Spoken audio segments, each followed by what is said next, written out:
আসসালামু আলাইকুম এভরিওয়ান। আমাদের মধ্যে অনেকেই আছেন যারা বিকাশে পিন চেঞ্জ করতে পারেন না। তাদের জন্য আজকের এই ভিডিওটি একদম সহজ প্রসেসে আজকে আমি আপনাদেরকে এই পিন নাম্বারটি চেঞ্জ করে দেখাবো। তো ভিডিওটি স্কিপ না করে সম্পূর্ণ ভিডিওটি দেখবেন, তাহলে আপনিও আপনার বিকাশের পিন নাম্বার খুব সহজেই চেঞ্জ করতে পারবেন। তো সর্বপ্রথম আমরা এখানে ডায়াল অপশনে চলে যাব। ডায়াল অপশনে চলে যাওয়ার পর আমরা এখানে *247# দেওয়ার পর আমরা এখানে ডায়াল করব। আমাদের যেই সিমে বিকাশ হয়েছে সেই সিমে ডায়াল করব। তো ডায়াল করার পরে এরকম ইন্টারফেসে নিয়ে আসবে। আপনারা 9 নম্বরে যে অপশনটা আছে মাই বিকাশ নামে আপনারা 9 সিলেক্ট করে দিবেন।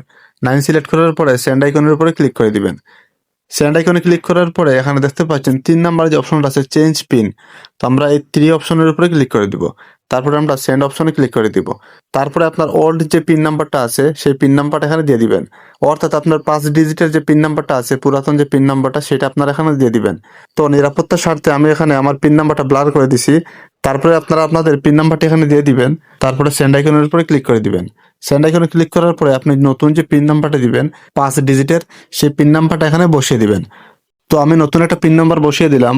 তারপরে সেন্ড অপশনে ক্লিক করে দিব। সেন্ড অপশনে ক্লিক করার পরে এরকম ইন্টারফেসে নিয়ে আসবে। অর্থাৎ আপনি নতুন যে পিন নাম্বারটা দিয়েছেন সেই পিন নাম্বারটা আবার এখানে পুনরায় দিয়ে দিবেন। তো আমি আবার এখানে পিন নাম্বারটি দিয়ে দিলাম। দিয়ে দেওয়ার পরে সেন্ড অপশনে ক্লিক করে দিব। সেন্ড অপশন ক্লিক করার পরে নিচে দেখতে পাচ্ছেন লেখা আছে your mobile menu pin has been changed successfully. অর্থাৎ আমাদের পিন নাম্বারটি চেঞ্জ হয়ে গেছে। তো এইভাবে আপনারা খুব সহজে আপনাদের বিকাশের পিন নাম্বারটি চেঞ্জ করতে পারবেন। তো ভিডিওটি শেয়ার করে নতুনদের জানার সুযোগ করে দিবেন। ধন্যবাদ সবাইকে।